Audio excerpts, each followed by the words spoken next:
Good morning and welcome to our weekly App State football press conference with head coach Sean Clark. The Mountaineers will be hosting Marshall this Saturday at 6 o'clock, televised by NFL Network. Coach Clark will give us an opening statement and then we'll take questions from media.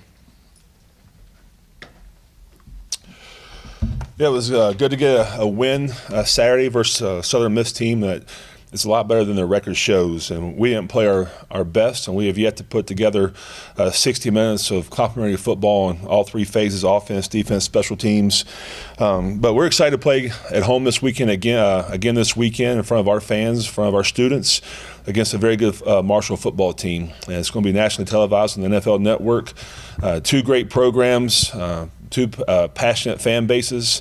They'll travel well. Our fans will show up, so we're looking forward to playing a physical game on Marshall. We know that they're going to come in ready to play, and we look forward to the challenge.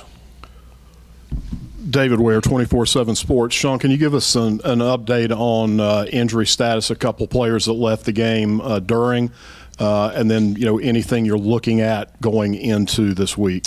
Yeah, injury-wise, Nate Noel, he practiced this past week and he went into the game, and I think he got 3 or 4 plays and didn't feel right. So we want to make sure Nate's at his very best again to play. So he didn't play. I think Jordan Thornton Gentry went out with an ankle injury. He was back at practice yesterday. We think he'll be fine. Marcus Clark has been evaluated by the doctors. We should have an answer this afternoon. And then just returning, Anderson Castle's back. He'll play this week and throughout the rest of the season. You touched on this, kind of briefly after the game on Saturday. Can you go back through and kind of talk about the sequence right there at the end of the game? First, the play where you threw the ball to Christian Horn for the touchdown, and then the decision to take a knee on the extra point. Yeah, you go back to, I believe you're talking about the last drive there.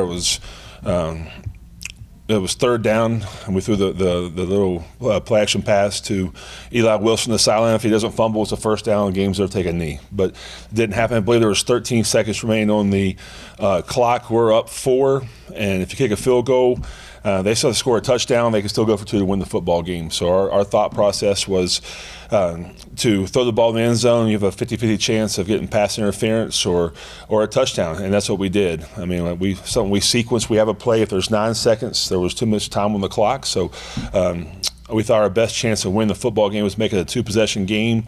And that's what we did. And then there at the end, we're up 10. So only bad things can happen to you. If you block a field goal, extra point, they run it back. Now it's a 1-possession game. So took a knee. Then I believe there was 7 or 8 seconds left, and our defense got him on the ground at the end of the game. So just part of the game plan. That's the game within the game. And I thought our kids understood what we were doing and executed it well. Visiting the defensive side of the ball, as you guys had a chance to maybe go back and review the film, what were some of the things that you see as correctable, especially for some of the explosive plays that were taking place in the running game? Yeah, that's one thing that we've talked about all year. It's in our defense, if one player misfits his gap, can be a long play. And you go back to the opening second half, we got to score a touchdown, and they get the ball back in the next play, they go 80 yards for a touchdown. So that's just a misfit, but again, we can't have those kind of plays and expect to win week in and week out. We were tallied for 15 explosive plays. Really, the rushing is what really gets you. It's a 75-yard run, a 43, a 42. And we can't continue to do those. I know Coach Sloan and his staffs were here late last night in order to get it fixed, and I know we will. But those were just things misfitting against some young players on the defensive side of the ball. I know we're in the week 8, but a lot of these players is their first year playing. So we'll get those corrected, and we're going to have to, because Marshall's going to run the football this week, and if we don't, it could be a long night. You've talked all year about big plays on your offensive side of the ledger, and obviously you were able to offset some of what they did on Saturday with explosives. I think you had a dozen 20-plus plays on Saturday. What kind of broke open there? Because that was something you've been talking about for the last 3 or 4 weeks. Yeah, we talked about winning the explosive battle. We didn't. We had 14 explosive plays, and Southern Miss had 17. But I think Joey, having more command of the offense now, getting a better rhythm, better feel for it, that we can really put stress on people in the passing game. Our receivers played very well. I thought they caught the ball well at times and ran the right routes. the good thing is we have multiple receivers can be the go-to guy. I mean, you look the week before, Caden Robinson has the most catches this past weekend. Christian Hort has the most catches. You look at Deshaun Davis, who had a long touchdown pass, and Milan Tucker, who's really come into his own right now. So we do have some big threat capability, and that's going to help us to open up the run game. I mean, teams are going to load the box and make us throw it. Now we're getting to the point now Joey can make them pay for it when it happens. Marvin Parker, WLOS Asheville. Can you just describe, football's a 4-quarter game, but second quarter was a lot different than that fourth quarter going into the half and then ending the game last Saturday. Can you just break down your mindset going into the half and then the different nature of ending the game? Yeah, we talk about finishing and playing well in the fourth quarter. We've done that all year long for the most part of both offense and defense playing well in the fourth quarter. You talk about coming in at halftime, we're down 10. Our kids were calm. They got the adjustments we had to get made, and they came out and made some plays toward the end of the third quarter and throughout the fourth. So, again, a very resilient group. Things went the wrong way, and our kids said we had enough, and they kept digging and gave us a chance to win in the fourth quarter. I see here that last time a Saturday night game was played here at Kit Brewer was almost a decade ago. Just the nature of this year having a Tuesday game, variations of games, and then the crowds in the last 2 years, and especially what you probably expect Saturday. Yeah, we're very blessed to have the support we have with our programming. It starts with our students. I mean, anytime you have 10,000 students to about every home game, that's important. So thank you, students. And then our fan base. They travel well. They come to the home games. They show their support. But again, you talked about having a night game. We're excited for that, to have a 6 o'clock start on the NFL Network, another chance to put our program on the national stage. It's going to be a great game. It's going to be a great atmosphere. And again, we're excited for the opportunity. I mean, you only have 4 more opportunities guaranteed to you. So it's one we can't take for granted. So it's going to be an exciting time here on the NFL Network. And then for QB Joey Aguilar, for someone who started as QB to immediately had to jump into that starting role and has just been performing, leading the conference in a lot of numbers, just how do you assess his season so far, taking the mantle of QB2 to QB1 immediately and handling it? I think a lot of credit goes to Joey and the way he prepares on a weekly basis. Not much affects Joey. Joey's the same person if he scores a touchdown or something bad happens, and I think that plays into who he is, and it keeps a calm feeling throughout our football team. But again, he's getting better week in and week out. He's throwing the correct reads. He's getting the ball out of his hands quick.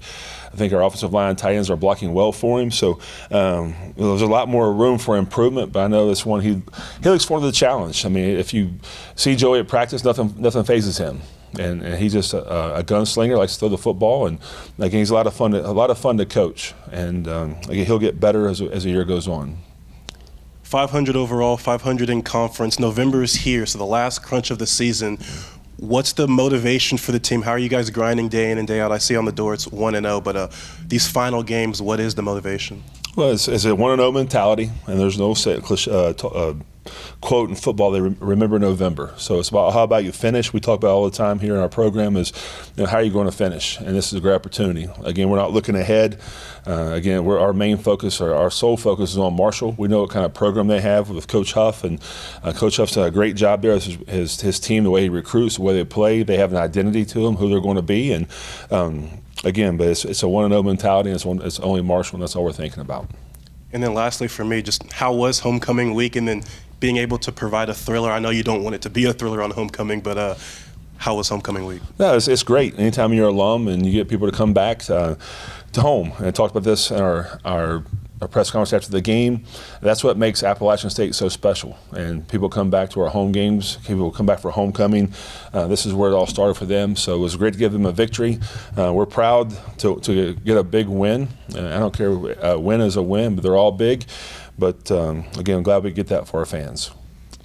Coach, I guess it's been an annual question for the last couple of years of just what it means for App State to be playing Marshall on an annual basis again. And I guess with some roster turnover and new guys on the team too, do you have to explain at all what this series means, and just what does it mean to you?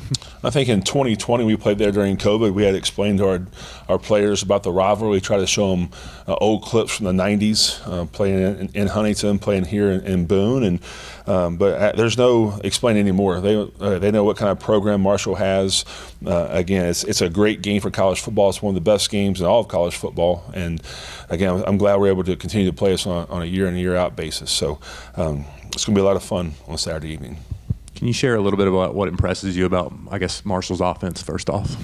Again, they have great plays. It starts with their running back and their offensive line with Ali and the big physical offensive line. Coach Legg does a great job with them up front. They have big tight ends that can really load you up and run right downhill at you. And then the quarterback with Fancher and then Pennington came in late in the game this past weekend. Both are great quarterbacks. They can beat you with their feet. They get the ball in their hands quick, and they can extend plays. And that's what you worry about on defense. Quarterbacks that extend plays and get the ball down the field. So, again, great football team. You watch them early in the season, they're a great football team. You watch them, even though they've had a few losses here in the last few weeks, they're a great football team. And we have to do our job preparing all week to give ourselves a chance to win on Saturday. I think beat one ACC team right down to the wire with another one. Defensively, I know they can be hard to run on and physical, like you said. Just can you kind of also offer a little bit of breakdown of what they look like on defense? Yeah, they're big up front. They are, and Owen Porter. I know he's he is their leader on defense. I love the way he plays. He plays with intensity, and he plays the game the way it's supposed to be played. This past weekend he had a cast on his hand. I'm sure it'll be off by the time we play him. But this is the way they run the football. I mean, they come downhill. They play physical. They have great corners. They're good in the safety position. Their linebackers are fast. They can run. So. Again, it's a great football team. Again, things haven't went their way the last few weeks, but I know Coach Huff will have his team ready to play. And that's our job as coach here to make sure our guys are ready to play. It's going to be a great college atmosphere. Again, on a way to put our program on a national stage on the NFL Network, and it's going to be a great atmosphere. Last one from me. I think Kanye, after the game Saturday, talked about just the patience that kind of came into play on that touchdown run, and just I feel like for any young back in this system, there's striking that balance of hitting the hole or being patient with that kind of blocking scheme. What challenges do young backs face, and what are some of the teaching points to get them to maximize how they perform in that system? Well, it's with our zone schemes, we have the outside zone, inside zone, and there's different reads you have on different plays. And you go back, I think early in the game we were we weren't patient enough to let the offensive line do their job to give you a hole. And as the game went on, we talked to them, be patient, look at your reads, and when the reads there, put your foot in the ground and go north. And I think that happened on really two instances on Kanye's, on the one he cut back across the field for a first down, and then the one he scored on, I thought he did excellent as reading his keys. When the hole was there, he accelerated, and then it was just off to the races. So he's getting better week in and week out. Again, we forget he's a redshirt freshman. We expect big things from him with Nate down. Again, that running back room is deep. Again, you get a chance to add Anderson Castle back to the equation, and it makes us that much stronger. Thank you, Coach. Thank you.